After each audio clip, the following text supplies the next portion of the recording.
Hello. If you're ready to drift into sleep, let's slip back in time and weave a gentle tale about Steve Jobs, not some dusty old scientist, but a dreamer who rewired the world's rhythm, including how we doze with devices glowing by our bedsides. Picture yourself in a quiet Cupertino neighborhood, the air humming with the faint buzz of ambition. It's the 1960s, and a young Steve is tinkering in his family's garage, wires and circuits scattered like stars across a workbench. You can almost smell the solder, sharp and metallic, as he pokes at a radio, his fingers nimble, his mind racing. This isn't just a kid playing with gadgets. This is where the future starts to flicker. Fair warning, you might not survive this story without craving an iPhone by the end. So, before you get too cozy, take a quick second to like this video and subscribe, but only if you vibe with what I'm spinning here. Drop your location and local time in the comments. I'm curious where you're drifting off from. Now let's dim the lights, maybe flick on a fan for that soft white noise hum, and step into tonight's journey. You're standing in a modest suburban home in Cupertino, California, circa 1965. The sun dips low, casting golden streaks through the garage window, where a skinny kid with a mop of dark hair, Steve Jobs, barely 10, huddles over a workbench. His adoptive dad, Paul, a machinist with a knack for fixing cars, is showing him how to strip a wire without slicing his fingers. You notice the tools: screwdrivers, a clunky voltmeter, and a Heathkit radio kit. Its parts spread out like a puzzle begging to be solved. Steve's eyes are wide, not with wonder, but with a kind of restless hunger. He's not just building a radio. He's chasing something bigger, something he can't yet name. You can hear the faint crackle of AM stations as he tests his creation, a grin breaking when a song finally cuts through the static. This is no ordinary childhood. While other kids are out tossing baseballs, you see Steve dissecting old TVs, scavenging parts like a tech pirate. His mom, Clara, pops him with a glass of milk, but he barely notices, too lost in his wiring. Historians still debate whether these early garage sessions shaped his relentless drive, or if he was just born with that spark. Either way, you're watching a kid who's already rewriting the rules.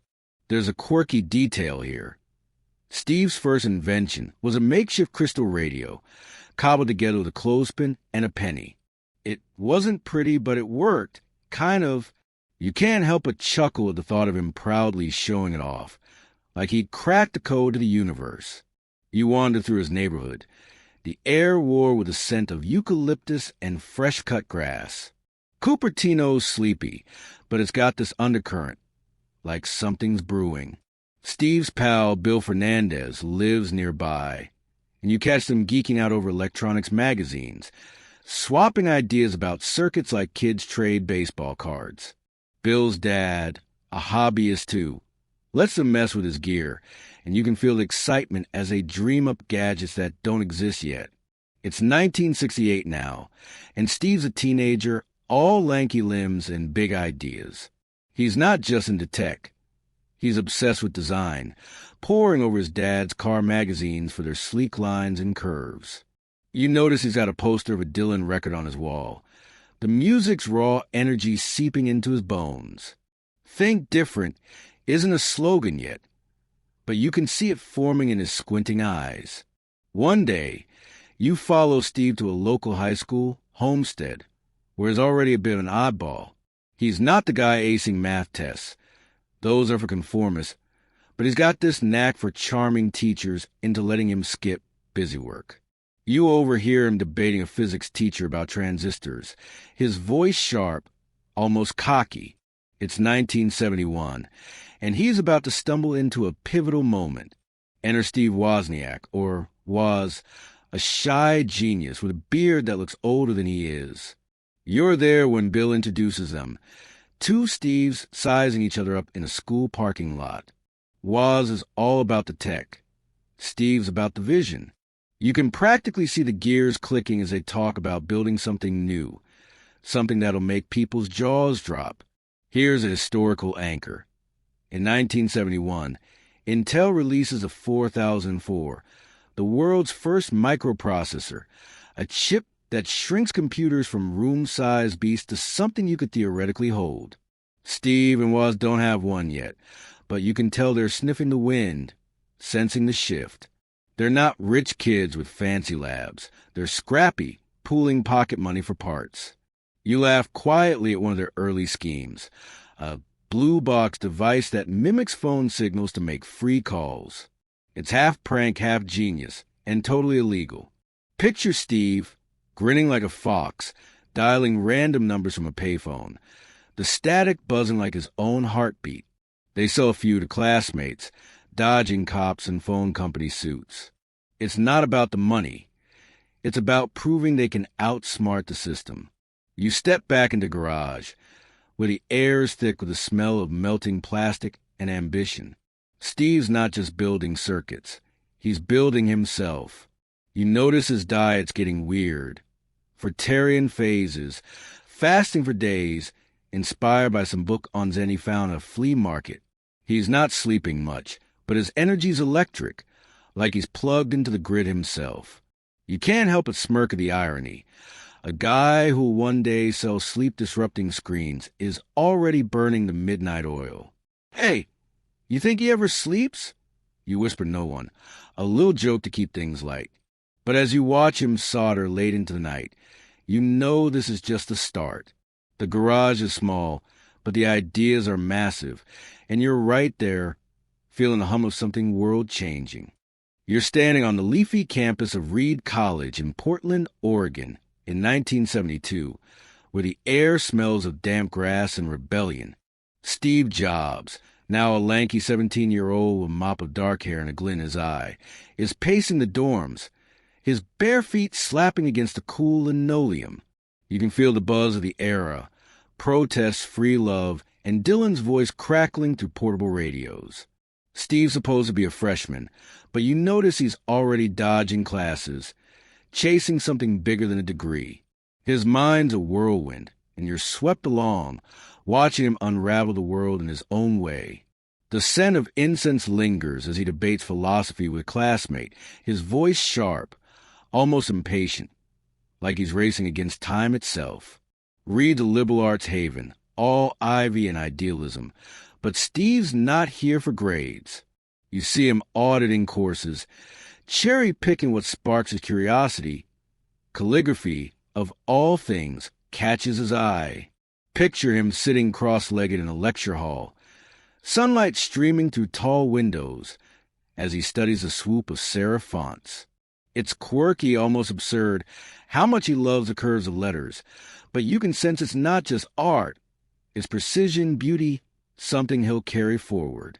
Historians still debate whether this calligraphy obsession shaped Apple's sleek designs or was just a fleeting hippie phase. Either way, you're watching a guy who sees patterns where others see squiggles. You trail him to a campus coffee house, the air thick with cigarette smoke and half-baked ideas. Steve sipping herbal tea, looking out of place in his thrift store sandals and faded jeans. He's reading Zen and the art of motorcycle maintenance, dog-earing pages like they hold the secrets to the universe. You catch him scribbling in a notebook, not equations, but quotes, fragment of poetry, and sketches of circuits.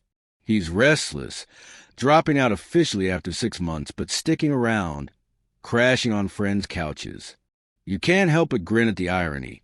A college dropout auditing classes like he owns the place. Bet he's the only guy here studying fonts instead of finals. You mutter, a little joke to keep the vibe light. Here's a historical anchor. In 1972, the counterculture is peaking with students across America challenging norms, and Reed's a hotbed for it. Steve's soaking it up, but he's not just another hippie. You see him at a lecture on Eastern mysticism, eyes locked on the speaker, absorbing ideas about simplicity and focus. He's not chanting or meditating yet, but you can tell he's searching for something deeper than transistors. One night, you follow him to a commune nearby, where he's bartering tech advice for a plate of veggie stew. The commune's a mess. Goats wandering, Someone strumming a guitar off-key, but Steve's intrigued. He's not all in, though. You notice he's skeptical, picking apart their ideals like he's debugging code. Then there's the quirky detail. Steve's fruitarian diet. You watch him munch apples obsessively, claiming they cleanse the soul. He's convinced it's enlightenment in fruit form, but you smell the overripe bananas in his dorm room and raise an eyebrow. It's weird, sure, but it's Steve. Nothing's ever normal with him. You overhear a friend tease, "Man, you're going to turn into an apple tree," and Steve just laughs unbothered. This phase won't last, but it's shaping him, making him lean, intense, almost ascetic. You wonder if it's the diet or the ideas fueling his sleepless nights, his eyes burning with that relentless spark. You follow him to a part-time gig at Atari, the video game company, in 1974.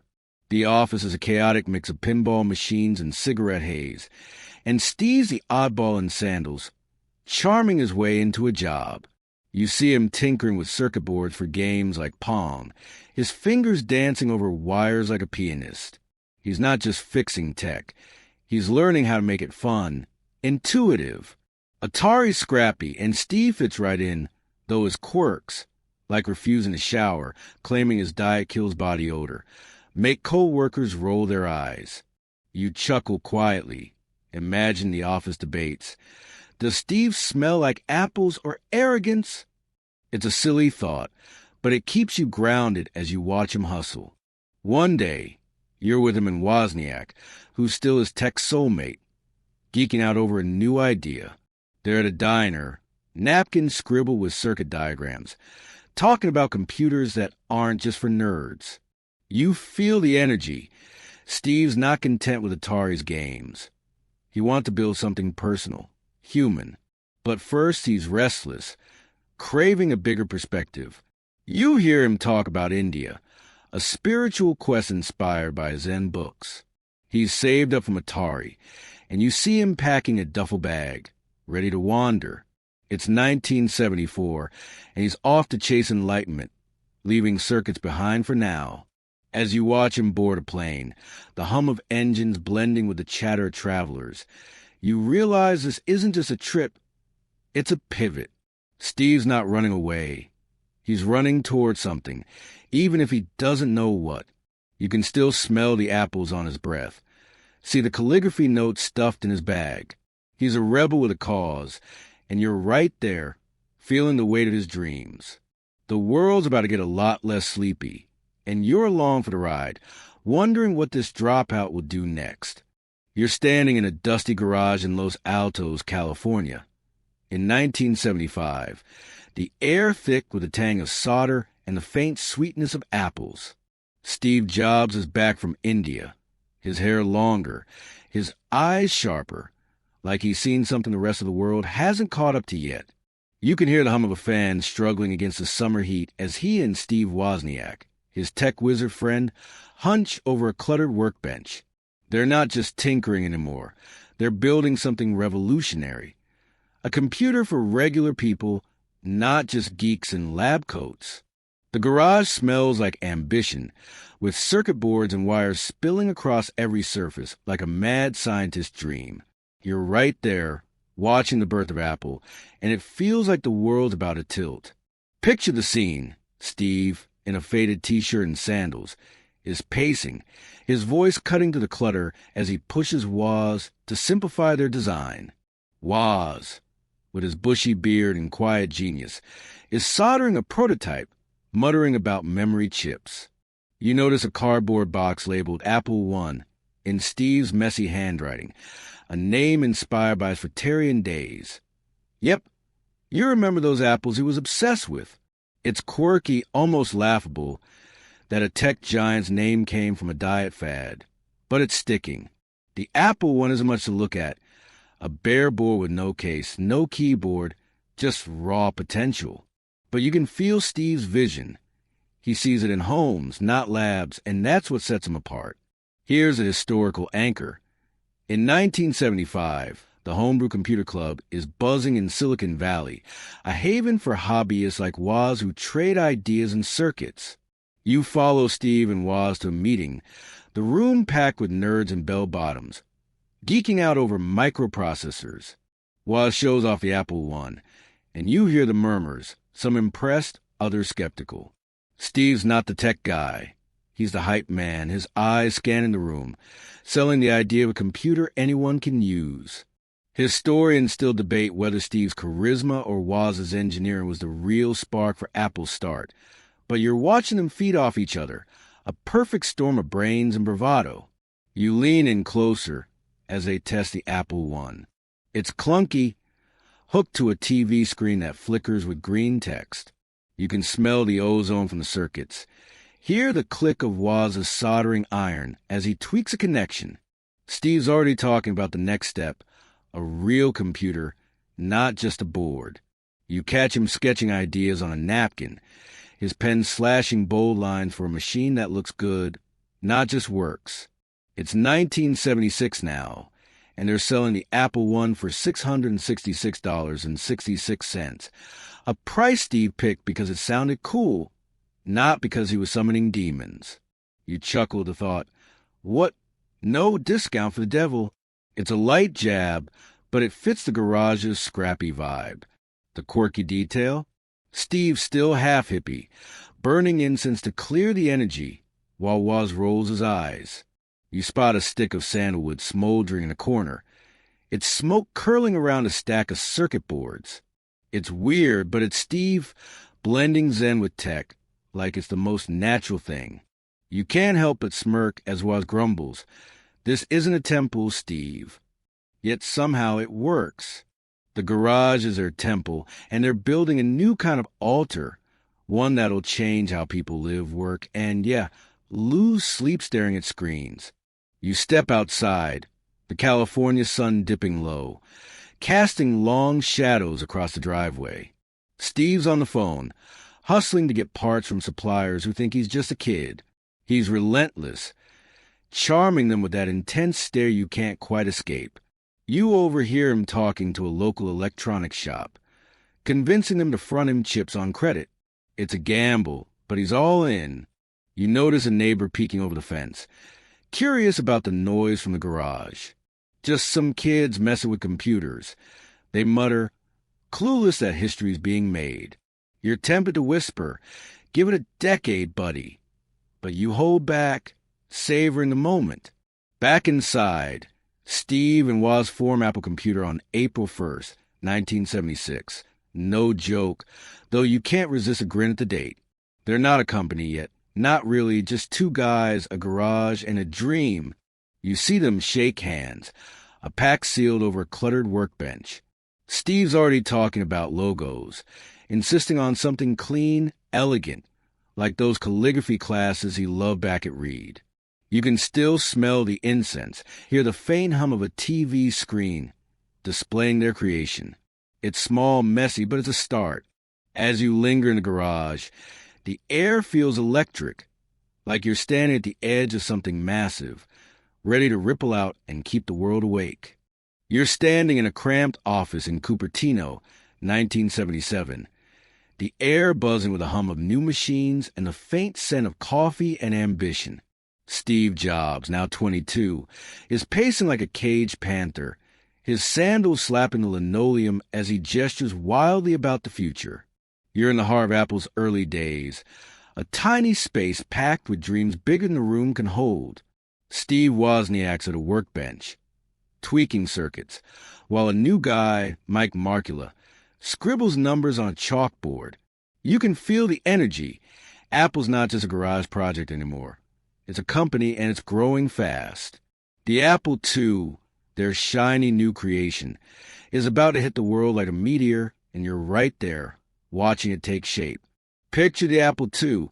It's not just a circuit board like the Apple I. You see a sleek beige box with a keyboard, a monitor glowing with color graphics, a machine that looks friendly, not like some lab monster. You catch the faint click of keys as Woz tests a demo, a simple game flashing on the screen. Steve's obsessed with making it intuitive, something your mom could use without a manual. He's barking orders about the case design, insisting on smooth edges and a logo that pops, A bitten apple, rainbow striped, inspired by his love for simplicity, and, yeah, those Fratarian days you remember from his garage tinkering. The logo is a quirky nod to his past, but you can't help but smirk. A rainbow for a guy who's all black turtlenecks? It's a gentle jab, but it fits his paradox. Here's the historical anchor. In June 1977, the Apple II debuts at the West Coast Computer Fair, a geeky trade show where tech nerds swarm like moths to a flame. You follow Steve and Woz there, the convention hall a chaotic mix of beards, bell-bottoms, and buzzing monitors. Apple's booth is small but slick, with Steve playing showman, drawing crowds with his intense stare and big promises. The Apple II's a hit. Its colored graphics and floppy disk drive blow minds used to clunky terminals. Historians still debate whether Apple's success came from Woz's engineering genius or Steve's knack for selling a vision, but you're watching both at work. Woz builds the tech, Steve builds the myth. You linger at the booth, the air warm with the heat of machines and excitement. Steve's talking up a storm, convincing buyers this isn't just a computer. It's a lifestyle. You overhear a skeptic mutter, "Who needs color graphics at home?" And you want to nudge them, whispering, "Just wait." Sales start slow but climb fast. By 1978, Apple's shipping thousands of units. You see Mike Markula, the ex-Intel guy who bankrolled them, grinning as orders roll in. He's a grown-up in the room with a real business plan, but Steve's the spark, pushing for ads in magazines like Byte and even TV spots. Unheard of for a computer company. You can smell the ink of freshly printed brochures, feel the weight of their ambition. The quirky detail? Steve got a thing for cleanliness, but not in the way you'd expect. You catch him wiping down the Apple II prototypes with a cloth, muttering about perfect surfaces like he's polishing a sculpture. It's odd, almost obsessive, but it's pure Steve. Every detail matters, even the plastic sheen. You chuckle as Woz teases him.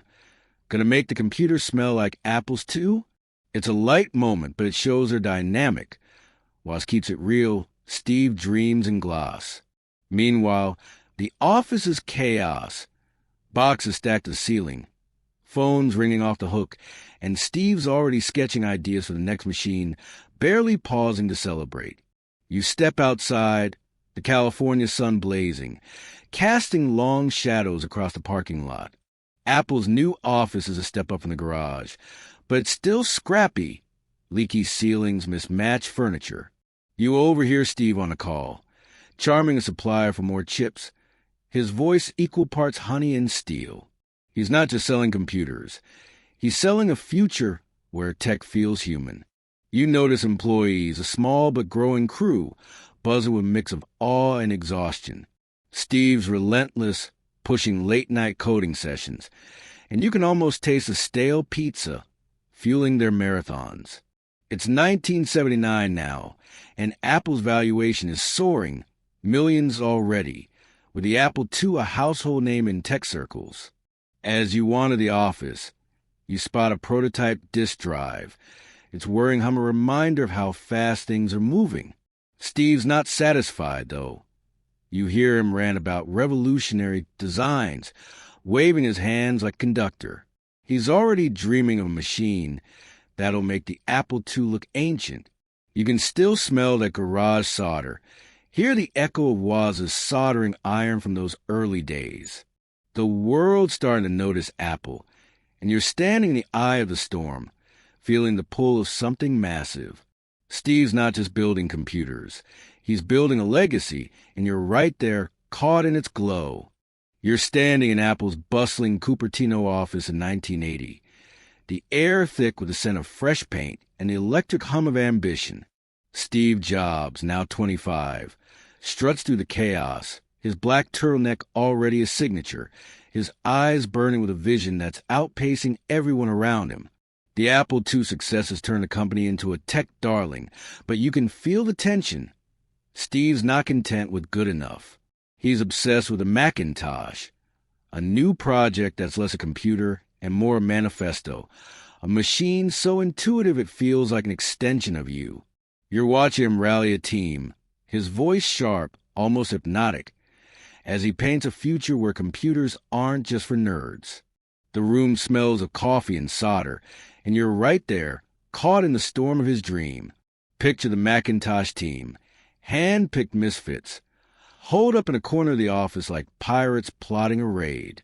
You see programmers hunched over glowing screens, their fingers dancing on keyboards, while engineers tinkle with prototypes that look like chunky toasters. Steve's pacing, sketching wild ideas on a whiteboard, a mouse, a graphical interface, icons that sing simplicity. You can hear the click of a prototype mouse, its clunky while scraping as someone tests it. He's obsessed with making it beautiful, inspired by those calligraphy classes you remember from Reed. It's got to feel like art, he snaps, tossing out a design that's not perfect. You smirk at his intensity. Does he ever chill? But you get it. He's not just building tech. He's sculpting a feeling. Here's a historical anchor. In 1981, IBM launches its personal computer, a clunky box that's all business, no soul. You catch Steve sneering at it, calling it a soulless spreadsheet machine. Apple's different, he insists, and you feel the rivalry brewing. The Macintosh is his answer, a computer for creatives, not cubicles. But the team's fracturing under his demands. You overhear arguments, voices rising as Steve pushes for impossible deadlines. Historians still debate whether his relentless drive birthed the Mac's brilliance or nearly sank it with chaos. Either way, you're watching a high-wire act, genius teetering on obsession. You linger near a prototype, its screen glowing with a pixelated hello in a font that screams Steve's calligraphy obsession. The graphical interface is a game changer. Folders, windows, a trash can you can drag files to. You can almost taste the innovation, like biting into a crisp apple. Yep, that logo's still everywhere. But the quirky detail? Steve's got a pirate flag hung over the Macintosh team's corner, a nod to their rebel spirit. We're stealing fire from the gods, he grins, and you can't help but laugh. A pirate flag in a tech office? Only Steve would pull that off. It's absurd but perfect, a middle finger to the corporate giants like IBM. The tension's palpable, though.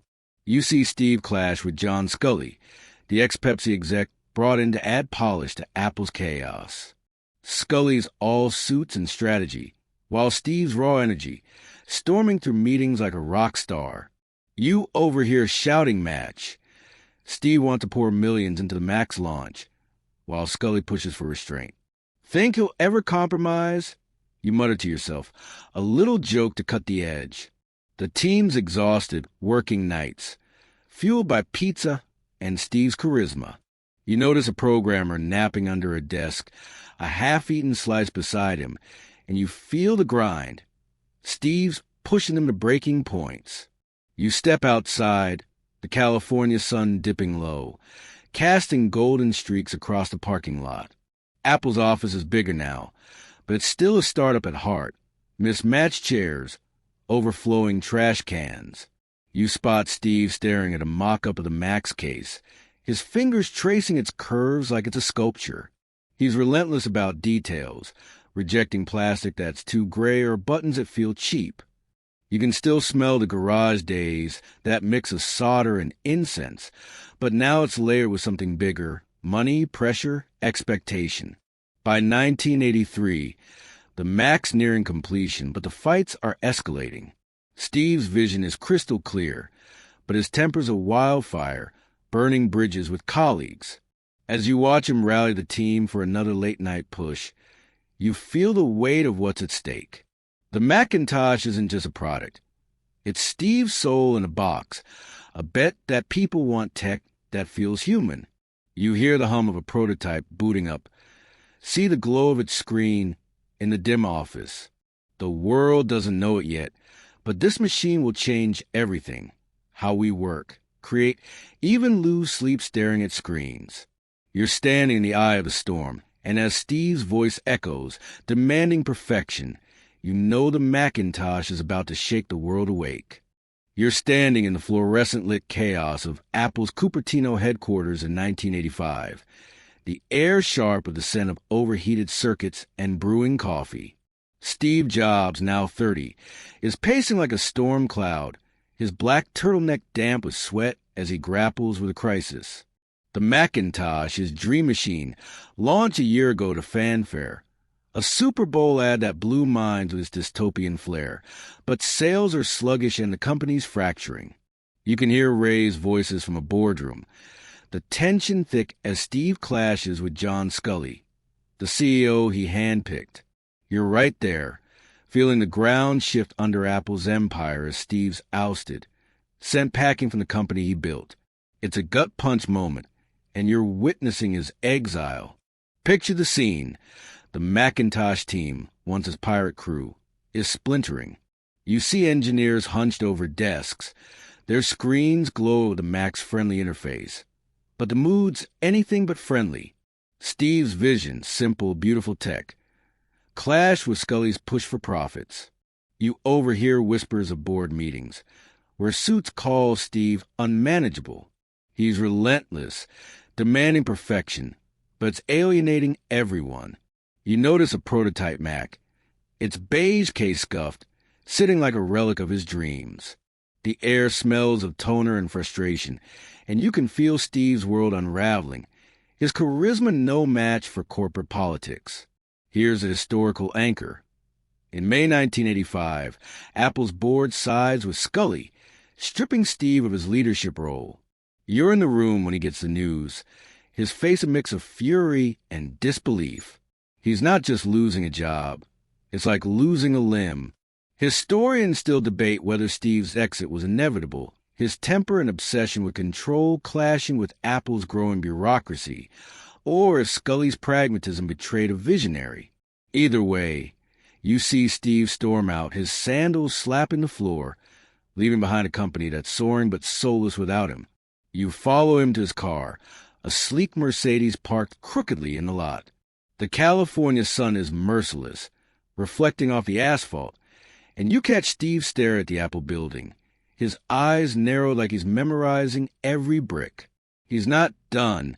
You can feel it. He's already talking about starting over. Something new.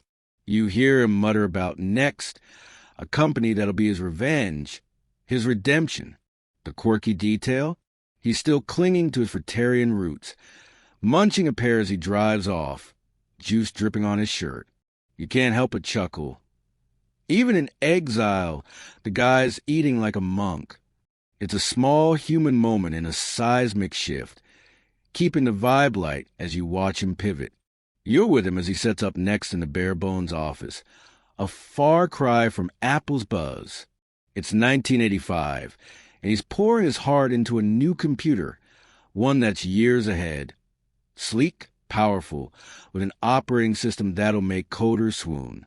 You see him sketching designs on a napkin, his pen slashing bold lines, demanding a cube-shaped machine that's as much art as tech.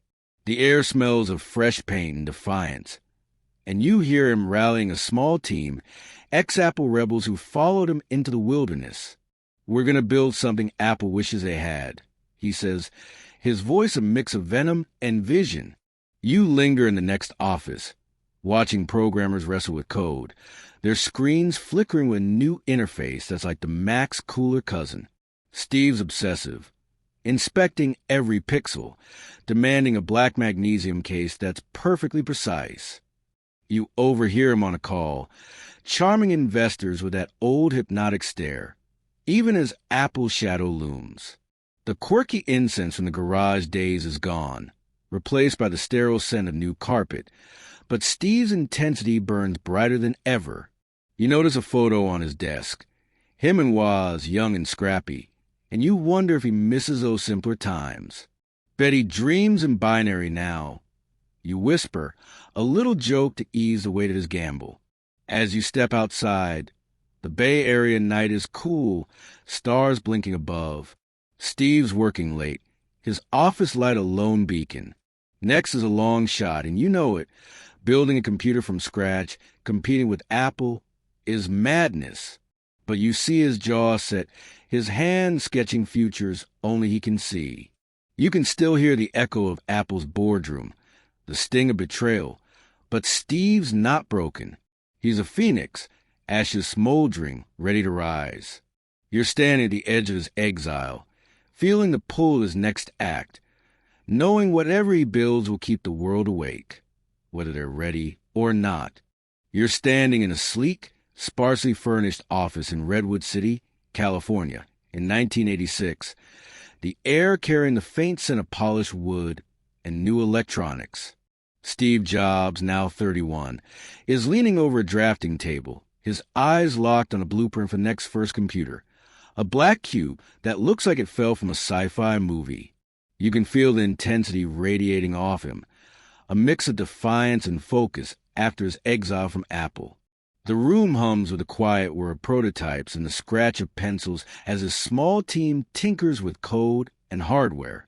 You're right there, watching Steve pour his soul into Next, determined to build something that'll make Apple regret pushing him out.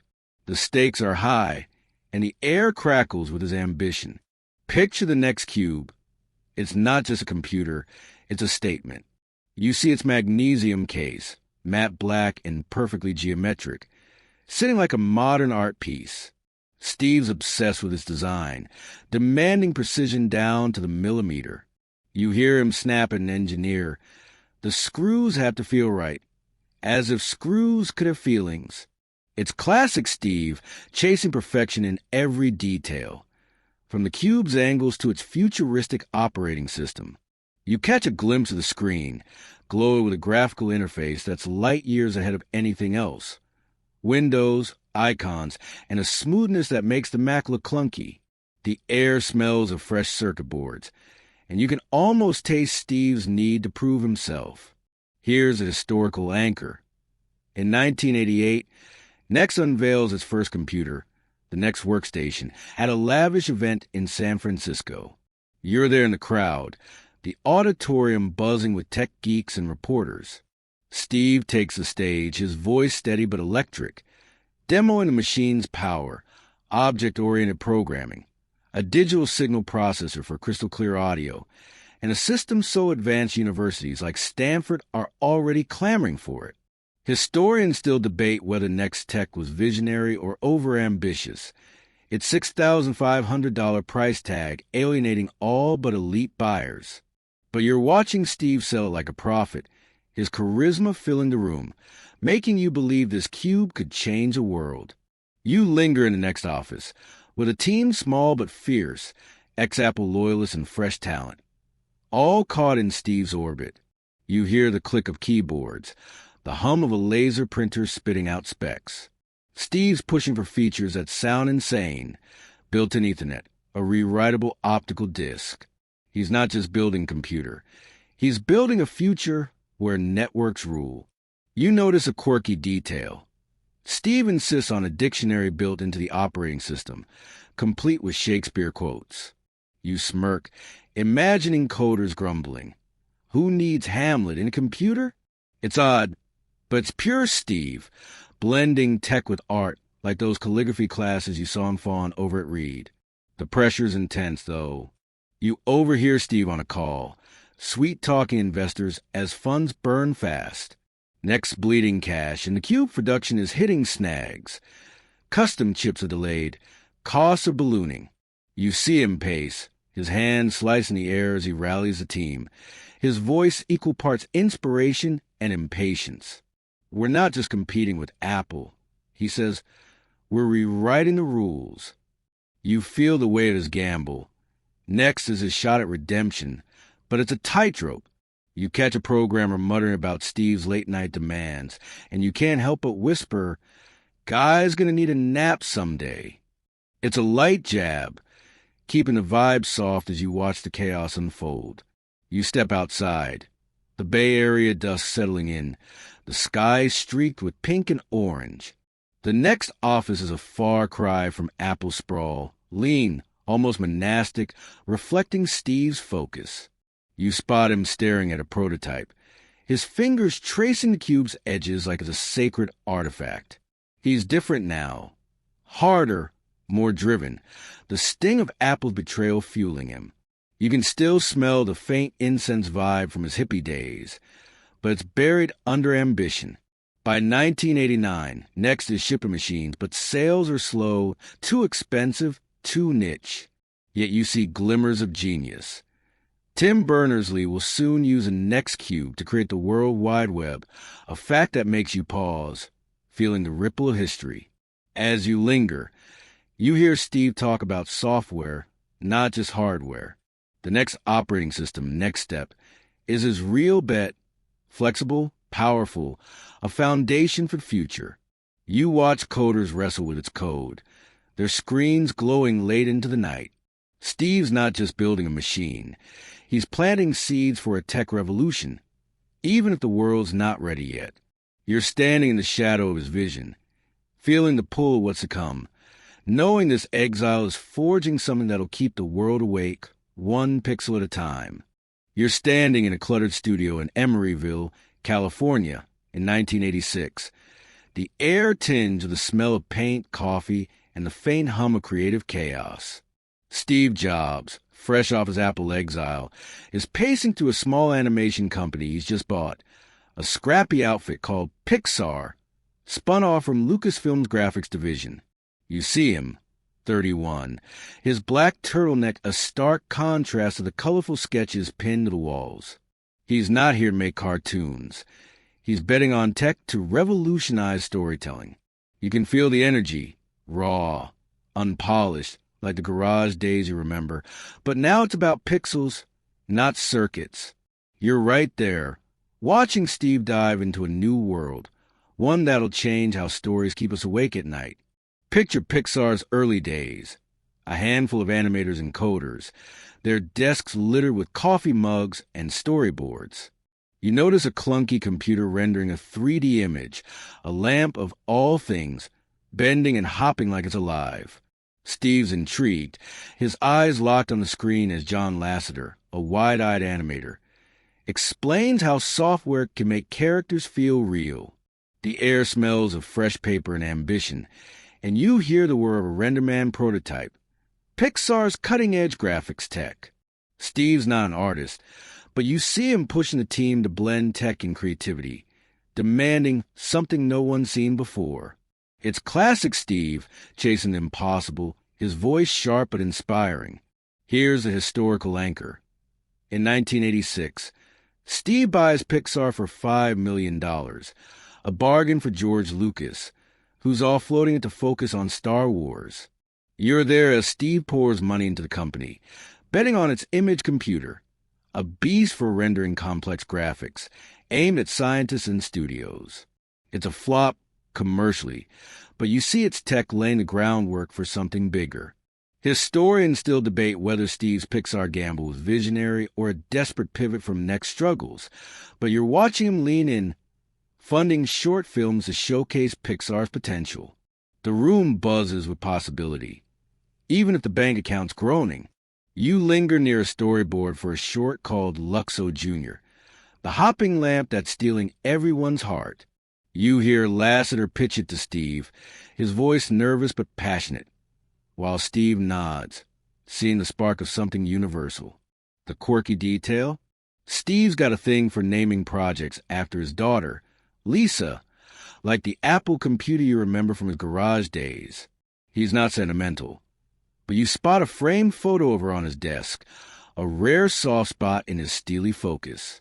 You can't help but smirk, whispering, "Tough guy's got a heart after all." It's a light moment, keeping the vibe soft as you watch him juggle next demands with Pixar's dreams. The work's grueling. You see animators pulling all-nighters, their screens glowing with wireframe models. Steve's pushing for breakthroughs, but he's not the tyrant he was at Apple.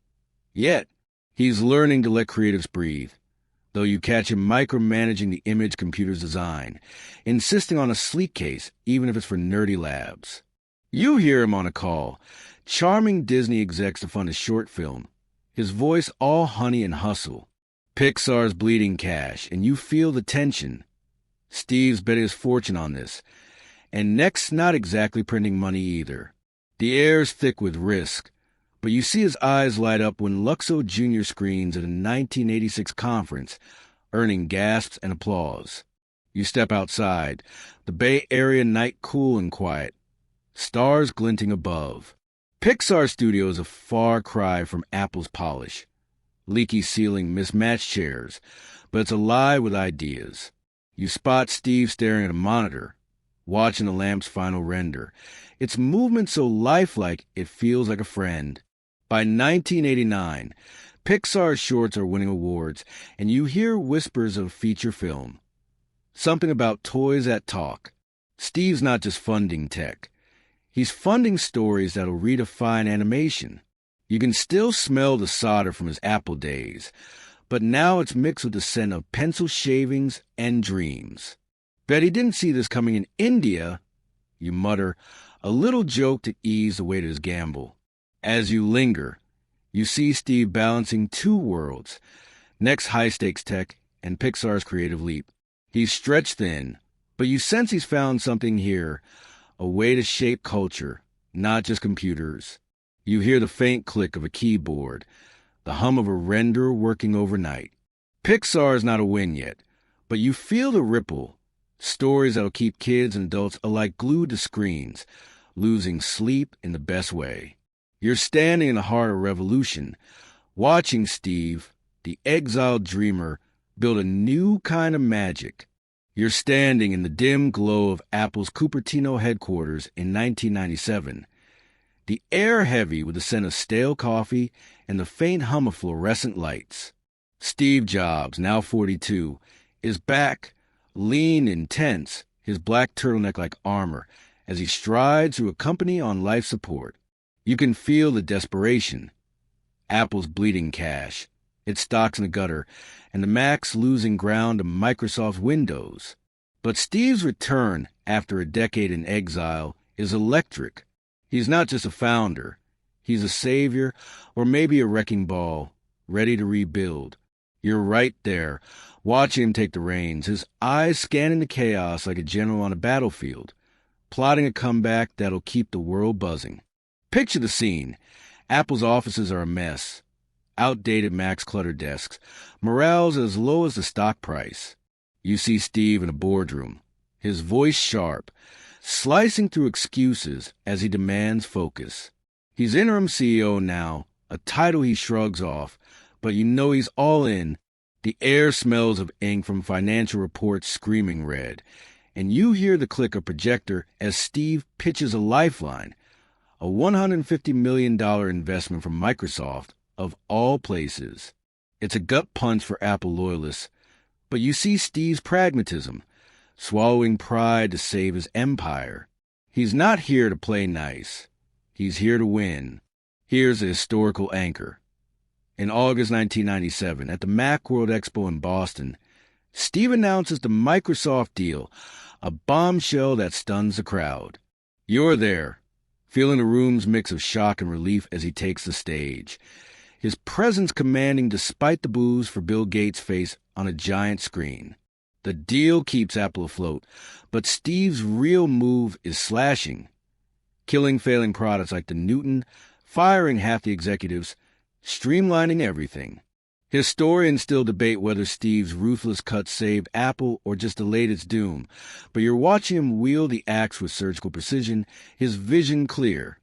Simplify, focus, innovate.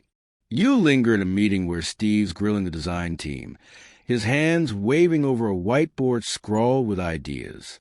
He's obsessed with different. You remember that phrase brewing back in garage days, now a mantra.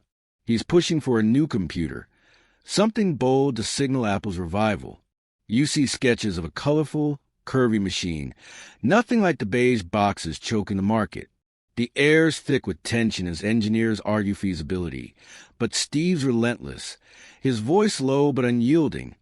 Make it beautiful, make it human. You notice a prototype motherboard, its circuits gleaming under fluorescent light, and you can almost taste the comeback brewing. The quirky detail? Steve's got a thing for jelly bean colors, bright, translucent hues inspired by a bowl of candy on his desk. You smirk as he holds up a green jelly bean, saying, This is what the future looks like. It's absurd, but it's Steve, turning sugar into strategy. You whisper, next he'll design a computer that tastes like lime, a little joke to keep the vibe light amid the high stakes. The team's skeptical but inspired. Sketching what'll become the iMac, a machine that'll scream Apple's back from the grave. You step outside, the California dusk settling, the sky streaked with purple. Apple's campus feels like a ghost town, but Steve's energy is a spark in the dark. You overhear him on a call, negotiating with suppliers, his charm masking the desperation. Apple's got months, not years, to turn around. You see him pause by a window, staring at the parking lot, maybe remembering the garage where it all began. The Microsoft deal buys time, but Steve's betting on more, on Next Tech, which Apple just acquired with his return. You recall Next Sleek operating system, its code now seeping into Apple's veins, a quiet victory for the exile. As you wander the halls, you spot a photo of the old Apple II, a nod to the W.W.A.'s days. The air still carries a faint whiff of solder, like a ghost of that Los Altos garage. Steve's different now. Older, sharper, tempered by failure but no less driven. You hear him rally the team, his voice a mix of fire and calm, promising a future where Apple's not just surviving but thriving. The iMac's coming and you feel the shift, a spark that'll light up homes, offices, and late-night dreams. You're standing in the heart of Steve's second act, knowing the world's about to lose sleep over what he's building next. You're standing in Apple's Cupertino Design Lab in 1998, the air humming with a faint buzz of fluorescent lights and the sharp scent of plastic fresh from the factory. Steve Jobs, now 43, is circling a prototype like a sculptor eyeing a block of marble. It's the iMac, a curvy, translucent machine in a shade he calls Bondi Blue, glowing like a piece of candy from another planet. You can feel the energy. Apple's been on the ropes, but this is a comeback, the bold swing to pull the company from the brink. Steve's back, leaner, fiercer, his black turtleneck a uniform for revolution. You're right there, watching him breathe life into a company everyone thought was dead, and the room crackles with possibility. Picture the iMac. It's not just a computer, it's a statement. You see its bubble-like case, all in one design, with a handle that begs to be carried. The screen glows with a revamped Mac OS, built on the next code you saw him craft in exile. Steve's obsessed with simplicity. No floppy drive, just a CD-ROM and USB ports, a gamble that's got engineers sweating. You hear the hum of the machine booting up. Its bong, startup sound like a pulse returning to Apple's heart. The air smells of new electronics and Steve's relentless drive as he snaps at the designer. Make the curves sexier. It's classic Steve, chasing a vibe, not just specs. Here's the historical anchor. In August 1998, the iMac G3 launches, a Technicolor bombshell that sells 800,000 units in its first year. You're at the launch event, a San Francisco auditorium packed with techies and press. The crowd buzzing as Steve unveils the iMac with showman's flair. It looks like it's from another planet, he says. A good planet. The room erupts and you feel the shift. Apple's not just back, it's cool again. Historians still debate whether the iMac's design or its marketing saved Apple, but you're watching Steve blend both, his charisma selling a vision as much as the machine itself. You linger in a lab, where mock-ups in wild colors, grape, tangerine, lime, line the walls like a candy store. Steve's pushing for fun, a word you never heard in Apple's beige box days. You see Johnny Ive, the soft-spoken designer, sketching alongside him, their partnership a quiet alchemy. The quirky detail? Steve insists every iMac box includes a sticker sheet with Apple logos, like a kid's prize. You smirk, whispering. Grown man, handing out stickers like it's recess. It's a light touch, but it fits. Steve's making tech playful human, something you want on your desk, not hidden in a basement. The stakes are high, though. You overhear a tense call with suppliers. Steve's voice steel as he demands faster production. Apple stock is climbing, but it's still fragile, and every iMac has to be perfect. You notice a prototype with misaligned logo, Steve tossing aside like it personally offended him. The team's exhausted, fueled by late-night takeout and Steve's intensity. You smell the faint tang of pizza grease. Hear the clatter of keyboards as coders tweak the OS. Think he ever sleeps? You mutter, a little joke to cut the edge, but you know Steve's running on vision, not rest, his eyes scanning every detail like a hawk. You step outside, the Cupertino sun dipping low, casting long shadows across the campus. Apple's still a scrappy underdog, but the iMac's changing that. You see employees buzzing, a new energy in their steps. Steve's return has lit a fire. You spot him in a glass-walled office, staring at sales projections, his fingers drumming on a desk. The Microsoft deal you saw last time bought time, but the iMac's the real savior, proving Apple can innovate again. You can still smell the solder from the garage days, now mixed with the polish of a company finding its groove. By 1999, iMacs are everywhere, schools, homes, even TV shows, their colors popping like a middle finger to the gray PC world. As you wander the lab, you hear whispers of what's next. Steve's already talking about laptops, music players, something to keep the momentum. The iMac's not just a hit. It's a symbol of Apple's rebirth, a machine that makes people rethink what tech can be. You feel the ripple, late nights spent customizing desktops, kids playing games on those colorful screens, the world waking up to Apple's magic. You're standing in the heart of Steve's revival, knowing this is just the start. And whatever he dreams up next will keep us all glued to our screens, chasing his vision into the night. You're standing in a sleek Cupertino design lab in 2001, the air alive with a faint hum of cooling fans and the crisp scent of polished aluminum. Steve Jobs, now 46, is pacing around a prototype that looks like a white brick with earbuds dangling like a lifeline. It's the iPod, a music player that's about to rewrite the rules of how you carry your tunes. The room feels electric, like the garage days you remember, but now it's bigger. Apple's riding the iMac's wave, and Steve's hungry for the next big thing. You're right there, watching him orchestrate a revolution, his black turtleneck a beacon in the chaos, his eyes gleaming with a vision that'll keep the world humming into the night. Picture the iPod, a pocket-sized slab, all smooth edges, and a click wheel that spins like a DJ's dream. You see Steve testing it, his thumb gliding over the wheel, scrolling through songs with a grin. The screen glows with a clean, white interface, showing off 1,000 tracks in something smaller than a deck of cards. You hear the faint click of the wheel, feel the weight of the device in his hand. Light but solid, like it's meant to live in your pocket. The air smells of fresh plastic and ambition, and Steve's voice cuts through, sharp and certain. This isn't just a player, it's your whole music collection. He's not selling tech.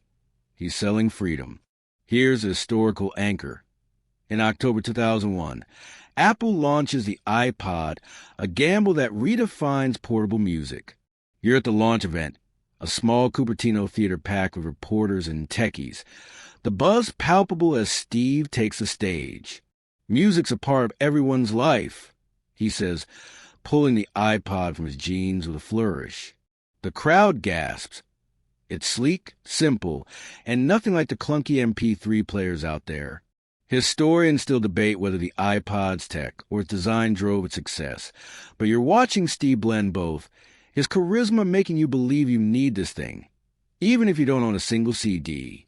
You linger in the lab, where Johnny Ive's team is tweaking prototypes, white, black, even a scrapped red one. Steve's obsessed with the details. The earbuds have to feel invisible, the wheels click satisfying. You see a discarded prototype with a wonky button, Steve tossing aside like it insulted him. The quirky detail? He insists the iPod's packaging feels like opening a gift, with a box that unfolds like origami. You smirk, whispering, "Guys, rapping music like it's a Christmas present." It's a light touch, but it's pure Steve, making even the unboxing experience, turning tech into magic. The stakes are high.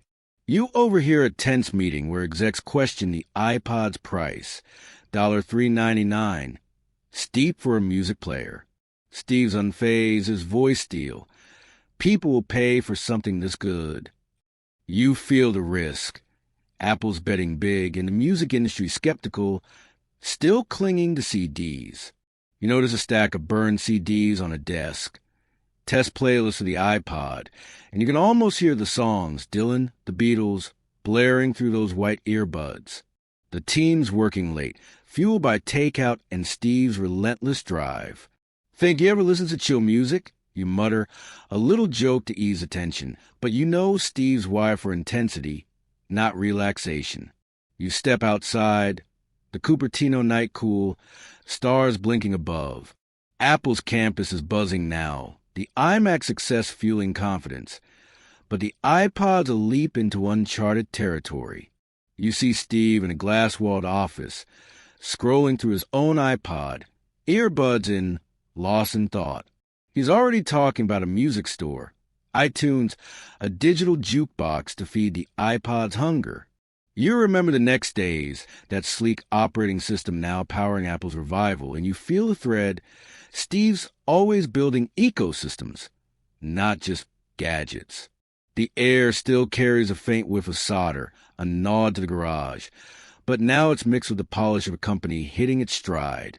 By 2002, the iPod's a hit, selling faster than anyone predicted. You see it everywhere, commuters, kids, even your mom's friend, all sporting those iconic white earbuds. The world's changing. Music now a constant companion, not tethered to stereos. You feel the ripple, late nights lost in playlists, joggers syncing their steps to a beat, the iPod turning music into a lifestyle. You're standing in the heart of Steve's next triumph, knowing this little device is just a start. Whatever he dreams up next will keep us plugged in, scrolling through songs and awake with the rhythm of his vision.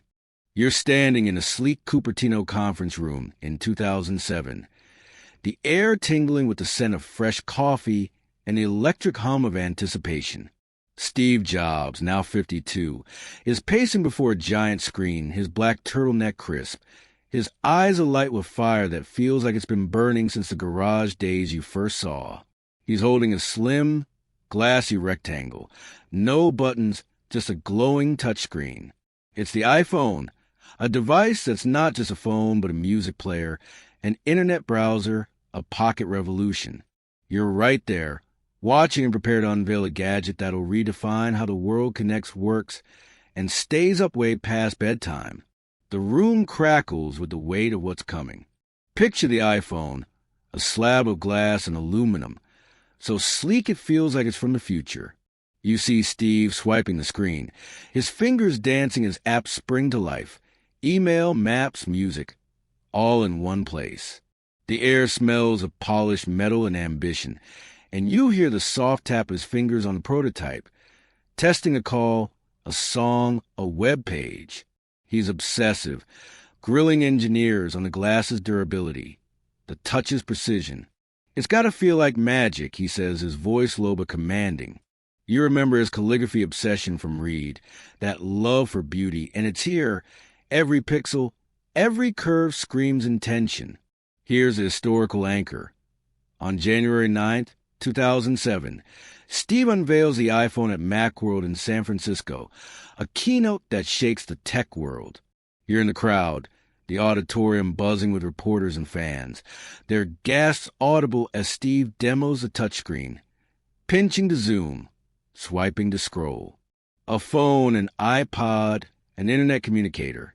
He says, pausing for effect.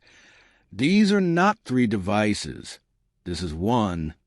The room erupts, and you feel the shift.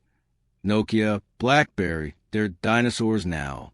Historians still debate whether the iPhone's tech or Steve's showmanship made a legend, but you're watching both, his charisma turning a gadget into a cultural force. You linger in the lab, where prototypes litter tables. Some cracked, Others scuff from Steve's relentless testing. He's pushing for a single button, a home key, stripping away complexity. You see Johnny Ive, his design partner, sketching app icons, their colors popping like the IMAX jelly bean hues you recall. The quirky detail? Steve's obsessed with the iPhone's ringtone, a marimba riff he tweaks endlessly, saying it's the sound of joy. You smirk, whispering, "Guy's composing a symphony for a phone." It's a light moment, but it's pure Steve, making even a ringtone feel like art, ensuring every detail keeps you hooked. The stakes are massive. You overhear a tense call with AT&T, Steve negotiating exclusive carrier rights, his voice steel and charm. The iPhone's pricey, $1 for $99, and the team's nervous, but Steve's unshaken. People will pay for something this good. You notice a stack of Palm Trios on a desk, relics of a clunkier era, and you feel the leap. Apple's not just competing. It's rewriting the game. The air's thick with pressure, engineers pulling all-nighters, fueled by Red Bull and Steve's intensity. Betty dreams in touchscreens now. You mutter a little joke to cut the edge, but you know Steve's running on vision, not sleep. You step outside, the Cupertino night cool, stars glinting above the campus. Apple's a powerhouse again, the iPod success paving the way. But the iPhone's a gamble that could make or break them. You see Steve in a glass-walled office, swiping through a prototype, his face lit by the screen's glow. You remember the next days, its operating system now the iPhone's backbone, a quiet victory from his exile. The iTunes Store, born with the iPod, is ready to feed this new beast with apps, music, movies. You can still smell the solder from the garage, now layered with the polish of a company at its peak. By June 2007, the iPhone hit stores, and you see the lines. People camping out, clutching sleeping bags, eager for a piece of the future. It's a phenomenon, selling millions, turning phones into extensions of ourselves. You feel the ripple. Late nights texting, scrolling, apps keeping you awake, the world tethered to a glowing screen. You're standing in the heart of Steve's biggest triumph yet, knowing this device will change how we live, love, and lose sleep. Whatever he dreams up next, you're sure it'll keep the world buzzing one swipe at a time. You're standing in a quiet corner of Apple's Cupertino campus in 2004, the air thick with a scent of espresso and the low hum of focused energy. Steve Jobs, now 49, is thinner, his face gaunt, his black turtleneck hanging a little looser. You can feel the weight he's carrying. Not just a drive to keep Apple soaring, but a private battle with his health. He's just been diagnosed with pancreatic cancer, a rare form, and though he's keeping it close, you sense the shadow it casts. Yet his eyes still burn with that relentless spark you saw in the garage days, pushing for the next big thing. You're right there, watching him defy illness with a will that's rewriting Apple's story, one innovation at a time. Picture Steve in a design lab, surrounded by iMacs and iPods, their colors popping against the sterile white walls. He's sketching ideas of something new, his hands moving fast despite the fatigue you can't quite see but feel. The air smells of fresh prototypes, aluminum, glass, and ambition, and you hear the soft click of a keyboard as engineers test software updates. Steve's not slowing down. He's doubling down, rallying his team for projects that'll keep Apple's star rising. You notice a whiteboard scrawl with plans for a digital hub, connecting iPods, Macs, and something bigger, maybe a phone. You think, remembering the whispers from last time. His voice, still sharp, cuts through. We're not just building products, we're building the future. Here's the historical anchor. In 2004, Steve undergoes surgery for a neuroendocrine tumor, a rare pancreatic cancer with a better prognosis than most. You're not in the hospital, but you feel the ripple when he returns, frail but fierce, addressing a small team meeting. He doesn't dwell on it, but you overhear whispers among execs, concern, not doubt. Steve's back at work weeks later. pushing the iPod mini's launch. Its tiny size and bright colors a hit. Historians still debate whether his illness sharpened his focus or pushed him to reckless ambition. But you're watching him channel pain into progress. His drive a force that drowns out the fear. You linger in a lab, where Johnny Ive's team is tinkering with new iPod designs, smaller, sleeker, with video capabilities. Steve's obsessed with integration, making Apple devices talk to each other like old friends. You see a prototype iPod Nano, so thin it feels like it could vanish, its screen glowing with a music video. The quirky detail?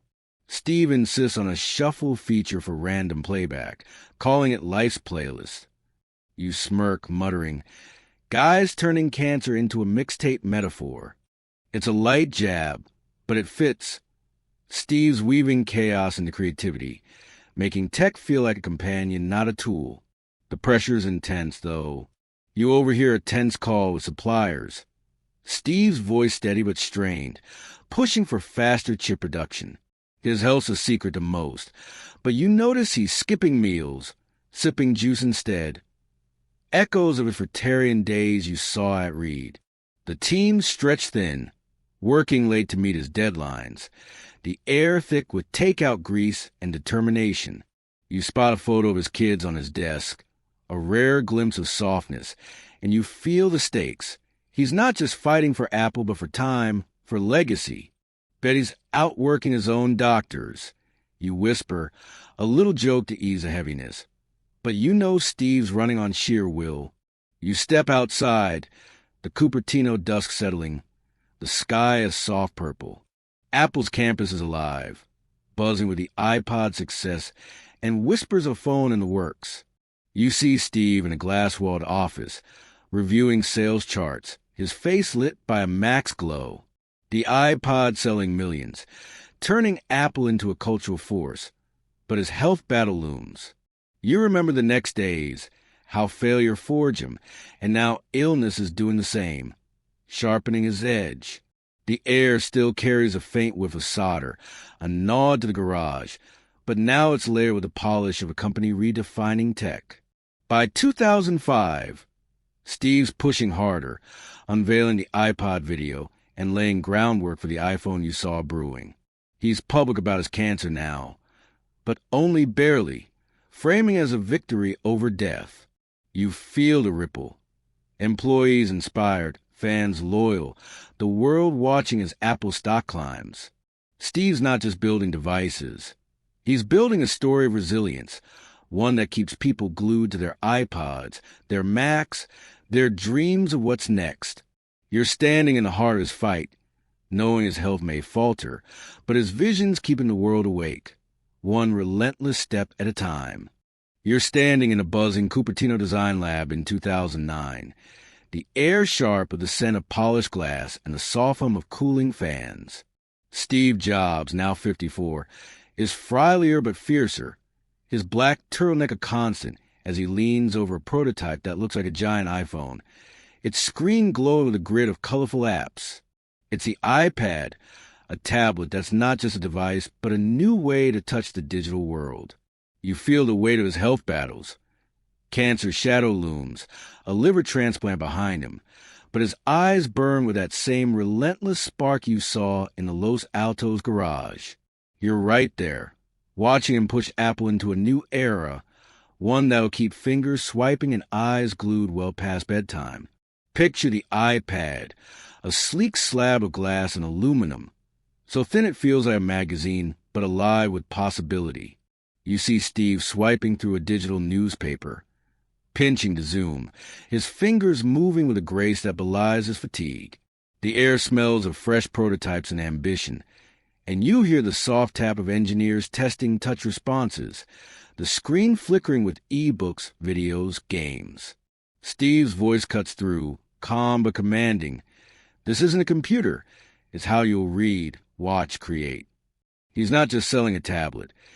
He's selling a future where tech feels like an extension of your hands, your mind. Here's the historical anchor.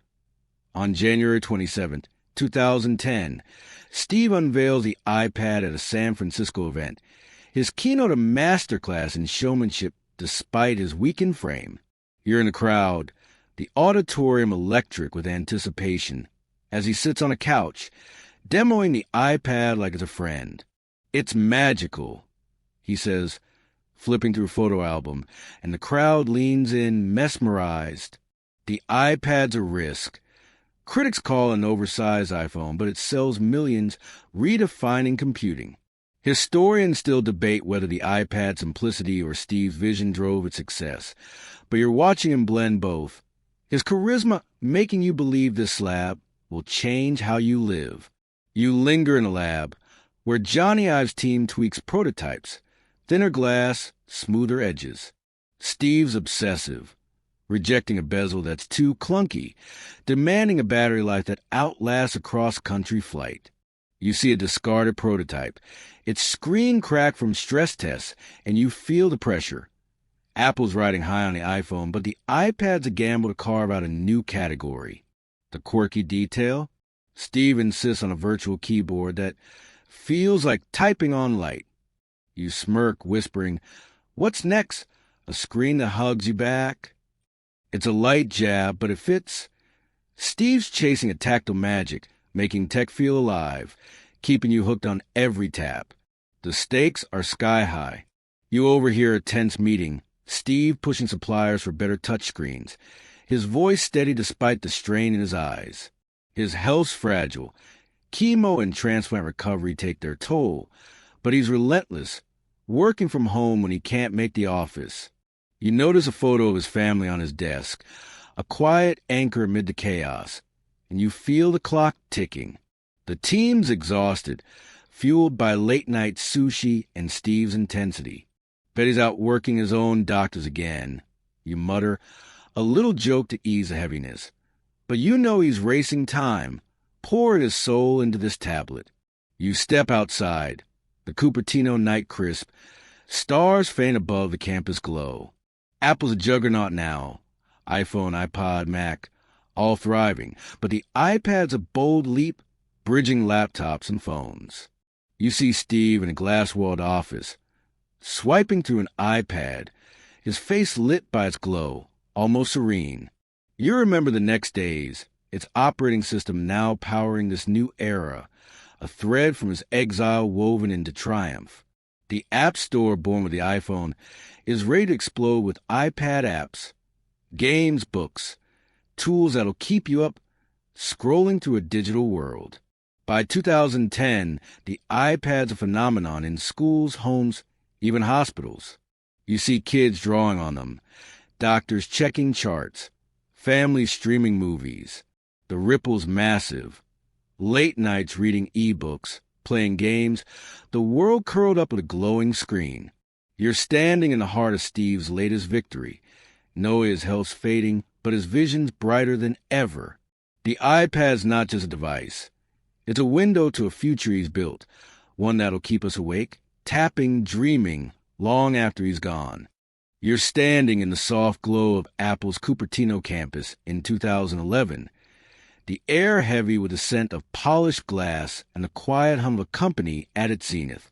Steve Jobs, now 56, is frail, his black turtleneck loose on a frame worn by years of battling cancer. Yet his eyes still carry that spark you first saw in a Los Altos garage, that relentless drive to bend the future to his will. You're watching him in a glass-walled office, surrounded by iPads and iPhones, their screens casting a gentle light as he sketches ideas for what's next, a watch, maybe, or a smarter Siri. You feel the weight of his legacy, a world reshaped by his vision, keeping millions awake with glowing screens. This is his final act, and you're right there, tracing the arc of a life that changed everything. Picture Steve, moving slower now, his voice softer but still commanding as he meets with Johnny Ive and the design team. You see a whiteboard covered in sketches. Curved glass, sleek bands, ideas for a wearable future. The air smells of fresh coffee and the faint tang of electronics, a nod to the salt-scented garage days you remember.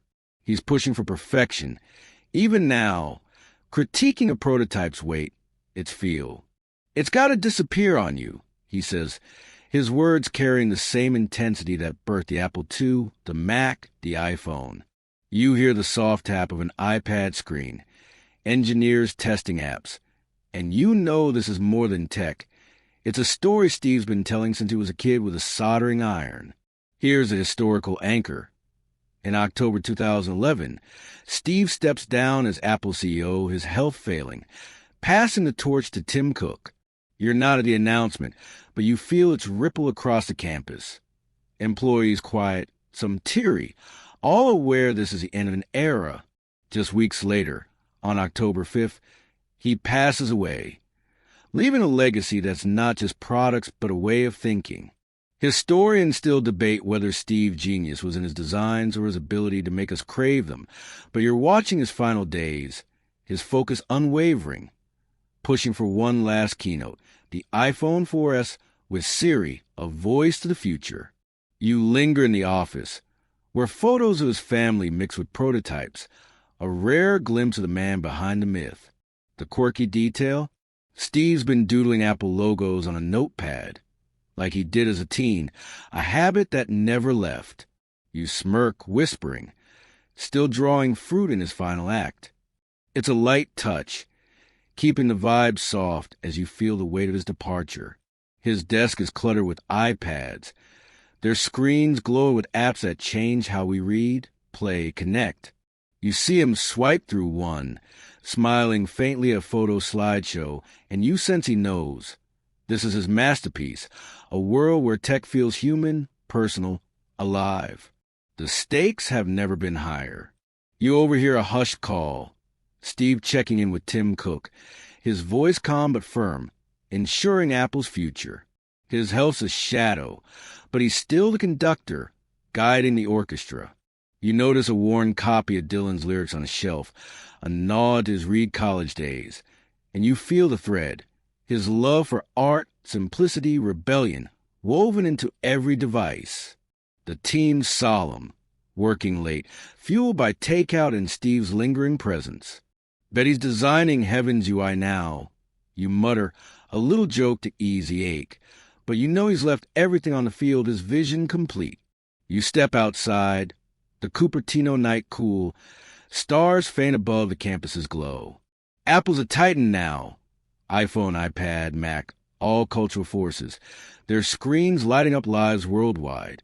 You see Steve's office light flicker off, maybe for the last time, and you feel the end. The iPhone 4S launches days after his passing. Siri's voice a haunting echo of his dream, a device that listens, responds, feels alive. You remember the next days. It's cold now, the spine of Apple's empire, and the garage, where a kid soldering sparked it all. The air carries a faint whiff of solder, now mixed with the polish of a world he reshaped. As you stand there, the world feels quieter, softer, like it's holding its breath. Steve's legacy isn't just devices. It's a mindset. Think different, chase beauty, defy the ordinary. You see his impact everywhere. In the iPhones buzzing in pockets, iPads glowing in classrooms, Macs humming in studios. The ripples endless. Late night swiping, creating, dreaming through screens he made essential. You're standing at the end of his story, but it's not over. His vision lives in every tap, every pixel, keeping us awake, connected, alive.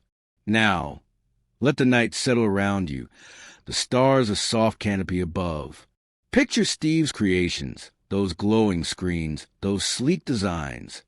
Fading into the dark, their light lingering in your hands.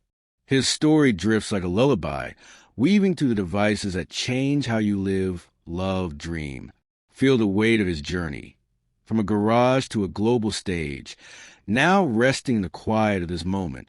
Let the hum of his legacy soothe you, a gentle reminder that one person's vision can light up the world. Close your eyes, let the fan software carry you, and drift into sleep, wrapped in the glow of a story well told.